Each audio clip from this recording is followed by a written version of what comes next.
I wanted to sit down and I wanted to make it like really cool, but I thought I'd knock my phone over. But here is the scran that we eat, the same food. Before I just dropped it every single day. We have 450 grams of potatoes, loads of cucumber and lettuce, sriracha, mayonnaise, mustard, sweet corn, mixed beans, the whole shebang, right? I think that's it actually, yeah. And then we've got the coffee as well. I wanted to talk about today how motor unit recruitment works and the Hedman size principle works.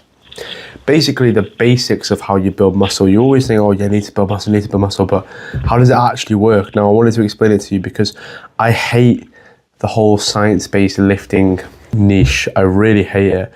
Not because it's not interesting, not because it's not important. I am a science-based lifter. I really enjoy that side of it, like teaching people how to lift properly, because it gets you results, it gets you the results you want. But everyone is a fucking gimp.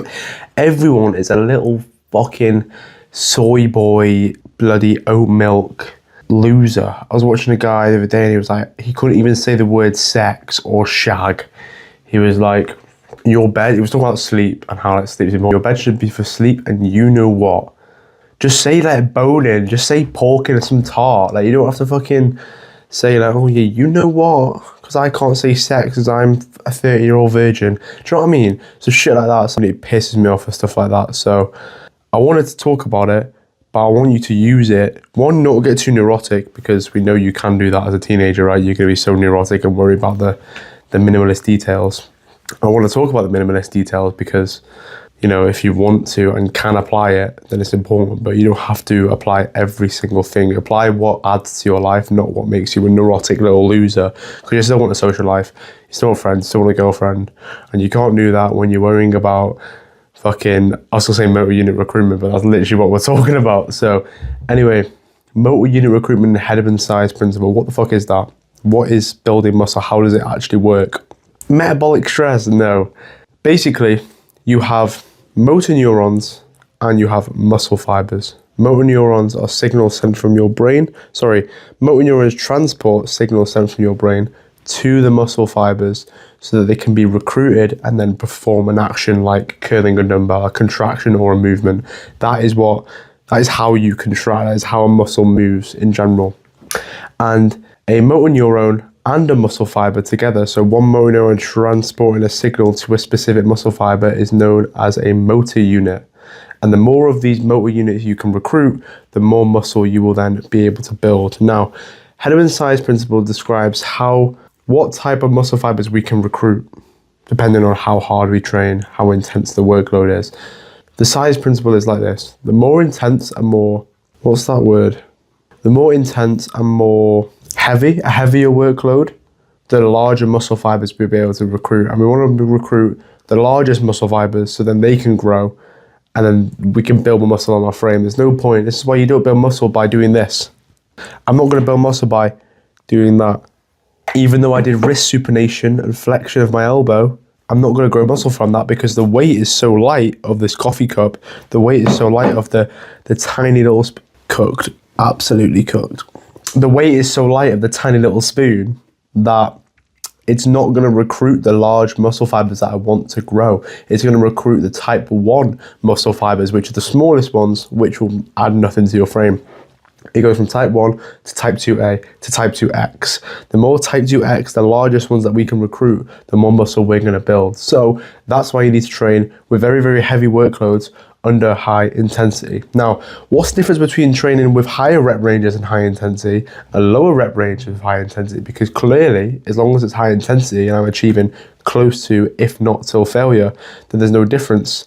This is where we're wrong, right? There is a difference, because to get to that intensity point at a higher rep range, you will use more energy and be more fatigued, which means you can't recover. So you're not getting a frequency at that amount because of the amount of fatigue you're accumulating. So if you can get to that high intensity faster and hit failure or 1 rep in reserve faster, then you're having less fatigue, then you can recover and do it again. That's why like moderate ranges are really good. So anywhere between 4 to 8. Now, even lower than that, like 3 to 7 is also really, really good.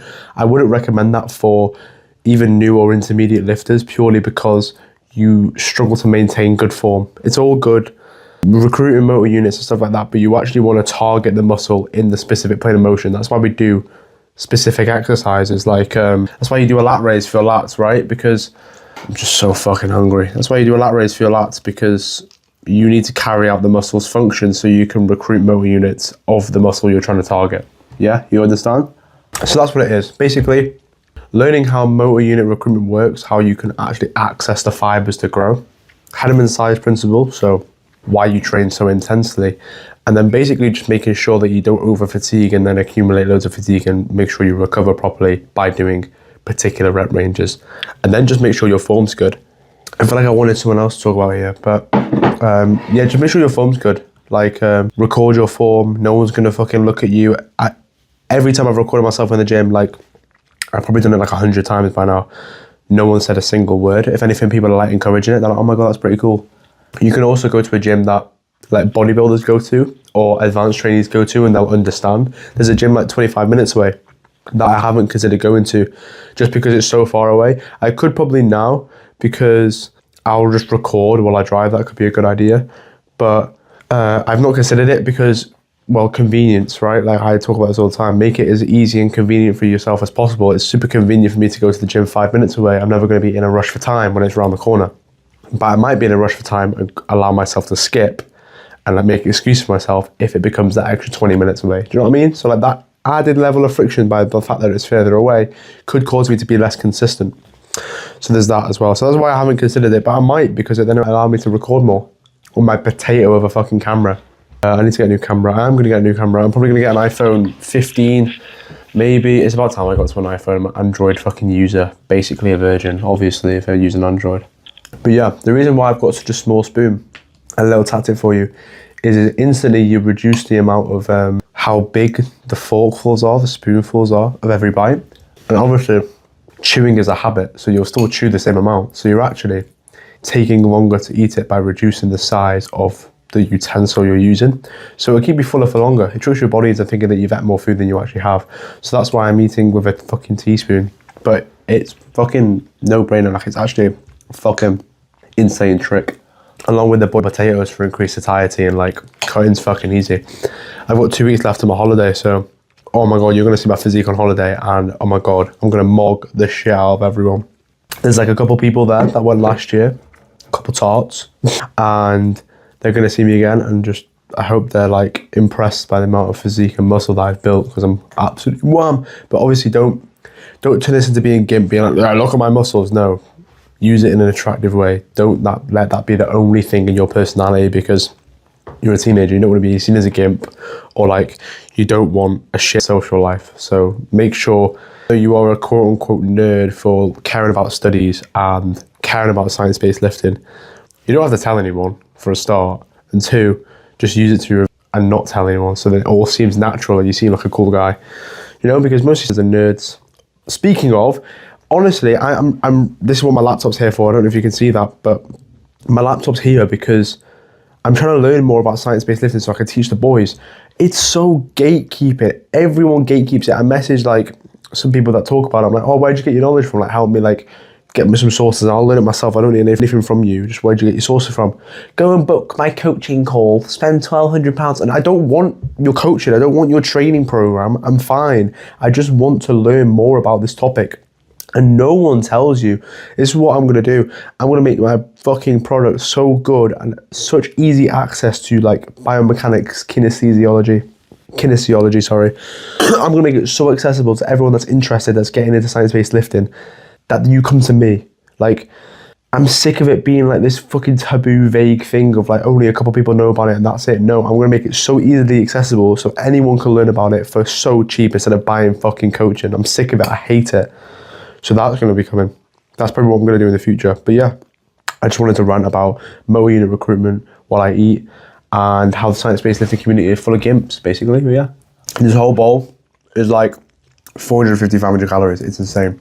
Pick foods that are high in volume, cutting's easy. That's the last tip I'm going to give you. I'm going to continue with this fuck-ass fucking learning of kinesiology, and then I'm going to revise A-level maths for my experiment video. Fucking hell, I'm not looking forward to that, but we've got to cook. We've got to prove that